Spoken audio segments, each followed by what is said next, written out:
Hello everyone. तो बात करेंगे आज इन्वायरमेंटल के बारे में, जिसमें हम इम्पोर्टेंट क्वेश्चन को discuss. Define the ecosystem and the right it's objective. क्या करना है इसमें? आपको इकोसिस्टम को डिफाइन करना है और उसके ऑब्जेक्टिव्स को लिखना है, उसके क्या उद्देश्य है इकोसिस्टम के। व्हाट नेक्स्ट है आपका, what is the ecology and the right it's objective. Ecology क्या है और उसके क्या उद्देश्य है। Right about the components of ecosystem with example. और क्या करना है आपको, राइट अबाउट कंपोनेंट्स, कौन से कंपोनेंट इकोसिस्टम के, और एग्जाम्पल के साथ बताना है। डिफ्रेंशिएट एडोकोलॉजी एंड द साइकोलॉजी, इनको आपको डिफ्रेंशिएट करना है। पारितंत्र की परिभाषा दीजिए तथा इनके उद्देश्य लिखिए, वही हमारा हिंदी में दिया गया है। पारिस्थितिकी क्या है, इसके उद्देश्य लिखिए। उदाहरण सहित पारितंत्र के घटकों के बारे में लिखिए। एडोकोलॉजी और साइकोलॉजी में अंतर स्पष्ट कीजिए। इकोलॉजी, इकोलॉजी क्या होता है, तो चलिए पहले देखते हैं। Ecology is the study of the relationship between the living organism and including the humans and there physical environment. Ecology जिसे हम पारिस्थितिकी कहते हैं, वो क्या होती है, जीवित जीवों जिसमें मनुष्य भी शामिल है तथा उनके भौतिक पर्यावरण के बीच संबंधों का अध्ययन होती है। ठीक है, उसके बाद नेक्स्ट है आपका Alexander von Humboldt is the father of ecology. Alexander von Humboldt क्या है, पारिस्थितिकी का जनक कहा जाता है इनको। पारिस्थितिकी के ये जनक है, उनके पिता बोले जाते हैं ये। नेक्स्ट है आपका the word ecology is derived from the two Greek words oikos meaning house और habitation of the place of living and the logos mean study. ये दो शब्दों से मिलकर बना हुआ है जिसका ओकोस मीन्स क्या होता है, घर होता है, या habitations of the place of living, या रहने का स्थान होता है, और लोगोस मीन्स क्या होता है, उसकी स्टडी करना होता है। पारिस्थितिकी शब्द दो शब्दों ग्रीक शब्दों से मिलकर बना है। ओइकोस जिसका अर्थ होता है घर या निवास या रहने का स्थान, तथा लोगोस मीन्स क्या होता है, स्टडी करना या अध्ययन करना। नेक्स्ट आपका है ऑब्जेक्टिव ऑफ इकोलॉजी। इकोलॉजी के क्या उद्देश्य है, the inter relationship between the organism in the population and the diverse communities. जनसंख्या तथा विभिन्न समुदायों में जीवों के बीच पारस्परिक संबंधों का अध्ययन है। नेक्स्ट है आपका the behaviour under natural condition organism to the their physical environment. भौतिक प्राकृतिक परिस्थितियों में जीवों के अपने भौतिक पर्यावरण के प्रति व्यवहार का अध्ययन। नेक्स्ट पारिस्थितिकी के उद्देश्य, उसके बाद the structural adaptation and the functional adjustment of the organism. Next है आपका the biology productivity and the energy flow in the natural system.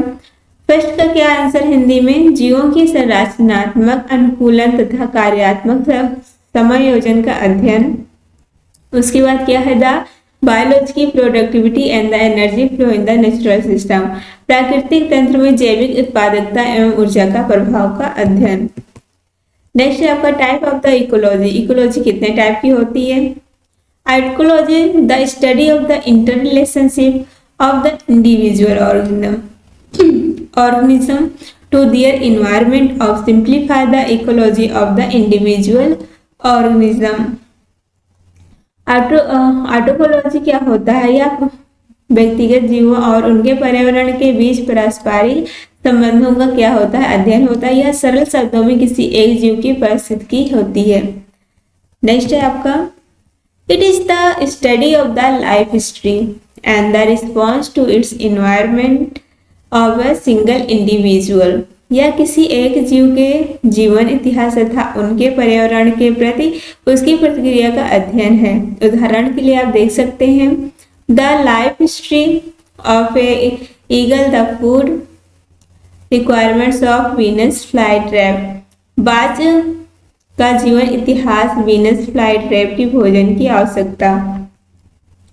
उसके बाद आपका आता है if the study of involves the abundance distribution, productivity and the dynamic of a group of organism of the same species, it's known as the population ecology। यदि अध्ययन में एक ही प्रजाति के जीवों की संख्या वितरण, उत्पादकता तथा गतिकी परिवर्तन शामिल हो तो इसे संख्या पारिस्थितिकी पॉपुलेशन इकोलॉजी कहा जाता है। उसके बाद साइकोलॉजी क्या होता है? The study of inter relationship between groups of organism population of the community and the environment. यह जीवों के समूहों, जनसंख्या, समुदाय और उनके पर्यावरण के बीच पारस्परिक संबंधों का क्या होता है? अध्ययन होता है। एग्जाम्पल में क्या है? Investigation of the competition for the nutrients of a tree in a population. बाग में पेड़ों के बीच पोषक तत्वों के लिए प्रतिस्पर्धा, जिसे कंपटीशन कहते हैं, का अध्ययन। उसके बाद है the role of the disease in controlling the number of the animal in area. किसी क्षेत्र में जानवरों की संख्या को नियंत्रित करने में रोग की भूमिका। इकोसिस्टम क्या होता है? इकोसिस्टम में आपको आ जाता है सनलाइट, टर्माइट माउंट्स, फंजाई, रोटिंग लोग, प्लैंक्टन, बैक्टीरिया, प्रोटोजोआंस, एल्गी और इंसेक्ट। उसके बाद है आपका ecosystem. Ecosystem is the study of interaction among the organism of a group of organism with this environment. The environment consists of both biotic components and abiotic components. पारितंत्र जीवों या जीवों के समूह और उनके पर्यावरण के बीच होने वाले पारस्परिक क्रिया का अध्ययन होता है। क्या होता है? पारितंत्र जीवों या जीवों के समूह और उनके पर्यावरण के बीच, ये पर्यावरण हो गया, ये जीव हो गया, इनके बीच क्या होता है? पारस्परिक क्रियाओं का अध्ययन क्या कहलाता है? आपका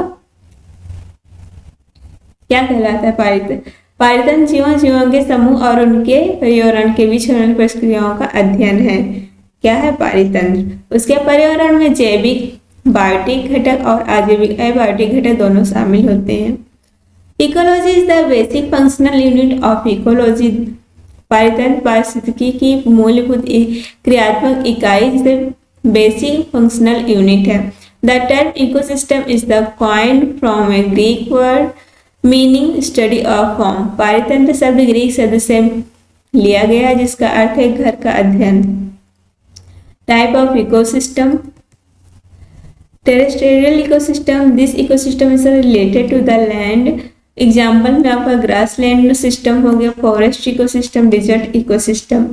क्या पारितंत्र भूमि से संबंधित होता है? उदाहरण के लिए आप घास का मैदान जिसे ग्रास लैंड कहते हैं, वन पारितंत्र जिसे फॉरेस्ट कहते हैं और रेगिस्तान पारितंत्र जिसे डिजर्ट कहते हैं।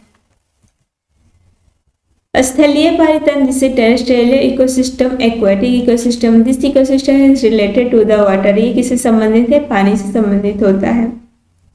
एग्जाम्पल में आपका रिवर्स हो गया, स्ट्रीम्स धाराएं, पॉन्ड्स हो गए, लेक हो गए, तालाब, ये सारी चीजें। जल जीवी पारितंत्र, एक्वाटिक इकोसिस्टम, यह पारितंत्र जल से संबंधित होता है। उदाहरण में नदियां, नाले, तालाब, झील आदि। मैन मेड और आर्टिफिशियल इकोसिस्टम, मानव निर्मित या कृत्रिम रूप से बनाया हुआ इकोसिस्टम कौन से हैं? आर्टिफिशियल इकोसिस्टम इज ऑपरेटेड और the maintained by the man himself. Example में क्रोपलैंड्स एंड गार्डन्स। कृत्रिम क्या होते हैं? पारितंत्र मनुष्य द्वारा संचालित से बनाए जाते हैं। उदाहरण में फसल भूमि जिसे क्रॉप लैंड्स या फिर गार्डन्स कहते हैं, बगीचा। An ecosystem has two major components. एक इकोसिस्टम का दो मेजर कंपोनेंट्स होते हैं। कौन कौन से? बायोटिक और एबायोटिक। बायोटिक से लिविंग कंपोनेंट्स के जिसमें आपके आते हैं प्लांट्स, एनिमल्स और माइक्रो ऑर्गेनिज्म। और उसके एबायोटिक में आपके आते हैं climate, soil, water, air, energy आदि। उसके बाद पारितंत्र के दो मुख्य घटक होते हैं, जैविक बायोटिक, जैविक घटक जो पौधे, जानवर, सूक्ष्म जीव। अजैविक में आपके आते हैं जलवायु जिसे क्लाइमेट कहते हैं, मृदा, सॉइल, जल, उसके बाद वायु, एयर, ऊर्जा, एनर्जी आदि। डाउनलोड कर सकते हैं आप इसके पीडीएफ के लिए हमारे वाम फार्मेसी ऐप को। यहाँ पे आपको सारे पीडीएफ मिल जाएंगे, साथ साथ आपको और भी चीजें देखने को मिल सकती हैं, जैसे कि आपको हिंदी और इंग्लिश दोनों लैंग्वेज में टॉप 30 शॉर्ट क्वेश्चन आंसर मिलेंगे, टॉप 20 लॉन्ग क्वेश्चन आंसर मिलेंगे, इंपॉर्टेंट टॉपिक नोट्स यहाँ पे अवेलेबल है, मोस्ट इंपॉर्टेंट क्वेश्चन पेपर है आपके लिए, मॉडल पेपर प्रैक्टिस सेट भी यहाँ पे आपको करवाया जाता है। सेम एज आपको सेकेंड ईयर के लिए भी सेम चीजें देखने को मिलती हैं, तो उसके लिए आप डाउनलोड कर सकते हैं वार फार्मेसी ऐप को। थैंक यू, फिर मिलते हैं नेक्स्ट पार्ट में।